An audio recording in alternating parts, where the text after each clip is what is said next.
নমস্কার বন্ধুরা, নতুন একটা ব্লগে তোমাদের সবাইকে স্বাগত। আশা করি তোমরা সবাই ভালো আছো। আজকে হচ্ছে শনিবার আর এখন বাজে প্রায় 8টা। আর আমি ঘুম থেকে উঠেছি প্রায় 7টার দিকে। বিছানায় ছিলাম শুয়ে এতক্ষণ। মাম্মামি দেখো ঘুমিয়ে আছে। তো আজকে হচ্ছে জন্মাষ্টমী। তোমাদের সবাইকে জন্মাষ্টমীর অনেক অনেক শুভেচ্ছা জানাই। তো আমার বাড়িও গোপাল আছে, আমিও আজকে অনেক কিছু করব, তোমাদেরকেও দেখাবো আমি কি কি করি গোপালের জন্য। বেশি কিছু করব না, লোকজন বলবো না, কারণ আমার শরীরটা যেহেতু ভালো না আর এবার চাপও পড়ে গেছে প্রচুর। তাই বাড়িতে যেটুকুনি পারি নিজে সেটুকুনি করব। তো চলো তোমরা ভিডিওটা দেখতে থাকো, আশা করি তোমাদের ভালো লাগবে। তো চলো।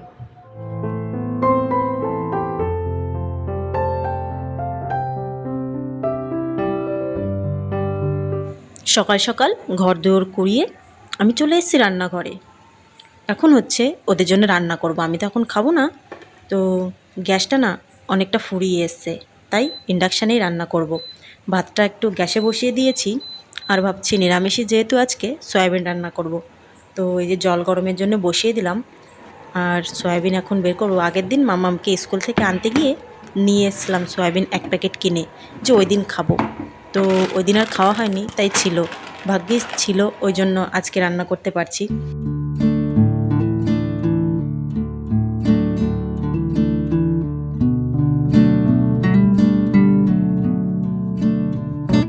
মা 3টে তাল নিয়ে এসছে, বললো যে তালের বড়া বানাতে। যদি সময় হয় তাহলে অবশ্যই বানাবো, কারণ একা একা করবো যেহেতু কতটা সময় লাগবে আমি জানি না। তো চলো তোমরা ভিডিও দেখতে থাকো। তো ওই দেখো স্নান করে আসলাম, চুল প্রায় শুকিয়ে গেছে। মামা এইমাত্র স্নান করে এলো। এখন হচ্ছে মানে থালা বাসন ধোয়া, আসন টাসন সব পরিষ্কার করা হয়ে গেছে। এখন শুধু গোপালের ভোগগুলো বানাতে হবে। তো চলো আমার সাথে রান্না করে তোমরা দেখো আমি কী কী বানাই গোপালের জন্য। চলো।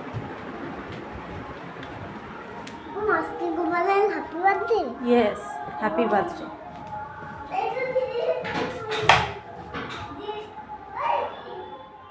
এই দেখো এনেছে মুগ ডাল, ময়দা, চিনি আর হচ্ছে গোবিন্দভোগ চাল। এটা দিয়ে করব হচ্ছে খিচুড়ি। আর এই যে পায়েসের জন্য এনেছে কিছুটা কিশমিশ আর কাজু বাদাম। এটাকে আমি ভিজিয়ে রেখে দেব, তাহলে পায়েসের মধ্যে দিলে নরম হবে। তো কতক্ষণ ভিজিয়ে রাখতে হবে জানি না, কিছুক্ষণ থাক। পায়েসটা বসিয়ে দিলেই দিয়ে দেব ধুয়ে। আর এই যে হচ্ছে আলা চাল, এটা দিয়ে পায়েস করব। তো চলো রান্না করা যাক। পায়েসের জন্য বসিয়ে দিয়েছি দুধ। 500 মতন দুধ নিয়ে এসেছিলো আর 1 পোয়া মতন দুধ ছিল, তো সেইটুকুনি দিয়েই পায়েস করব। চলো তাহলে খিচুড়ির জন্য প্রথমে ভাবছি ডালটা ভাজবো। ভেজে নিই। আমি নিয়েছি বেশি না, যতটা চাল নেব ততটুকুনি ডাল নিয়েছি, কারণ চাল আর ডাল খিচুড়িতে সমান সমান হলে খুব সুন্দর স্বাদ হয়। আর এই যে দেখো সবজি, এটাকে ভেজে নিতে হবে আগে, তারপরে। আর এই যে চাল দিয়ে দিয়েছি আমি দুধের মধ্যে।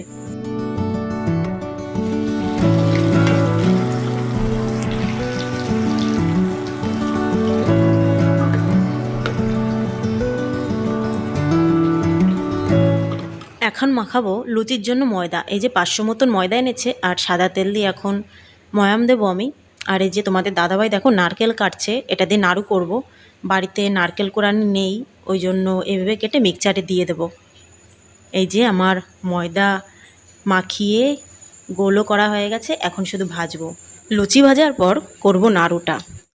আর ওই মিক্সচার মেশিনের মধ্যে নারকেল দিয়ে করা হয়ে গেছে, মানে পেস্ট তো ওটাকে বলা যায় না, পুরো পেস্ট না, ওই নারকেল কোড়ানি যেরকম হয় ওরকমই ঠিক। তো লুচিটা ভেজে নিই, তারপরে করবো, নাহলে এক হাতে 2 ধারে অসম্ভব ব্যাপার হবে। আর তোমাদের দাদাভাই ওইটুকুনি করে দিয়ে চলে গেছে, আর বললো কি করতে হবে, তারপরে আর কিছু বলেনি, তো চলে গেছে। যাই হোক, এ দেখো হয়ে গেছে। নাড়ুগুলো খুব সুন্দর হচ্ছে। মিক্সচারে দিয়েছি, আমি ভেবেছিলাম তো গোলই হবে না, কিন্তু অনেক সুন্দর হয়েছে। পাক দিলেই শক্ত হয়ে যাচ্ছে সাথে সাথে। ভালো হলেই ভালো, গোপালের জিনিস খারাপ কিভাবে হয়। ওর জন্মদিনের দিন তো একটু ভালো করেই বানাতে হবে, কোনো কিছু অবহেলা করে বানানো যাবে না।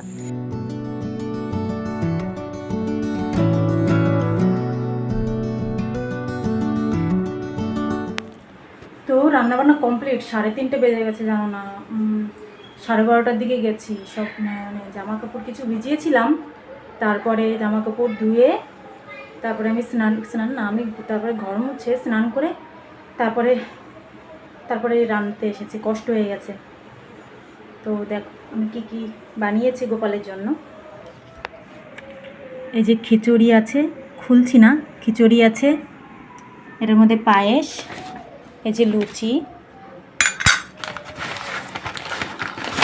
আর নাড়ু।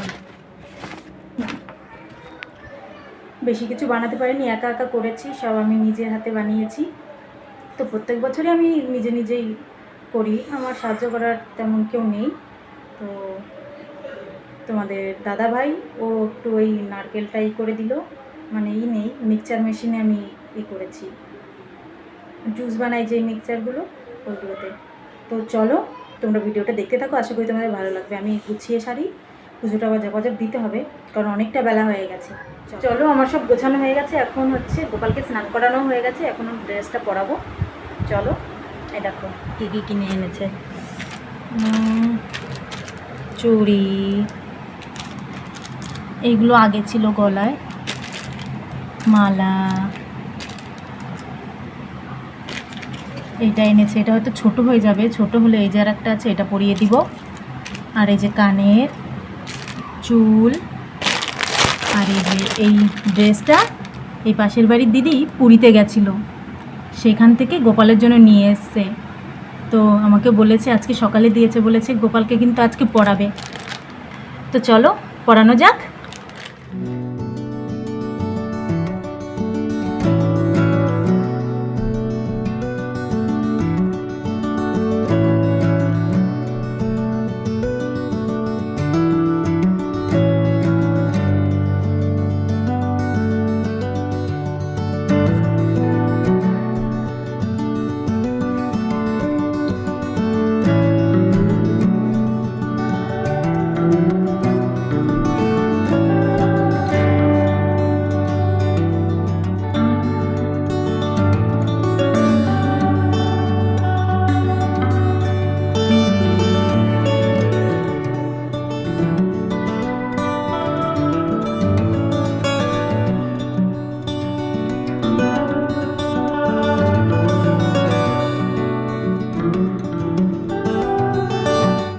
দেখো মেয়ে বসেছে পুজো দিতে, আমার পুজো সারা হয়ে গেছে, ও বলে আমিও শঙ্খ বাজাবো, উলু উলু দেবো। তো দেখো উলু উলু দেয় কেমন, ও শোনো।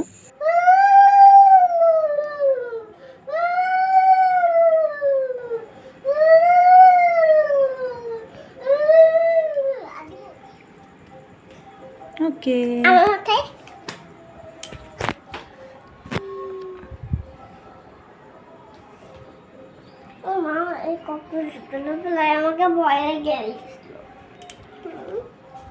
তো আমাদের ছোট্টখাট্ট পুজো কমপ্লিট। এখন চলো গবু প্রসাদ সেবা করুক, আমরা বাইরে যাই।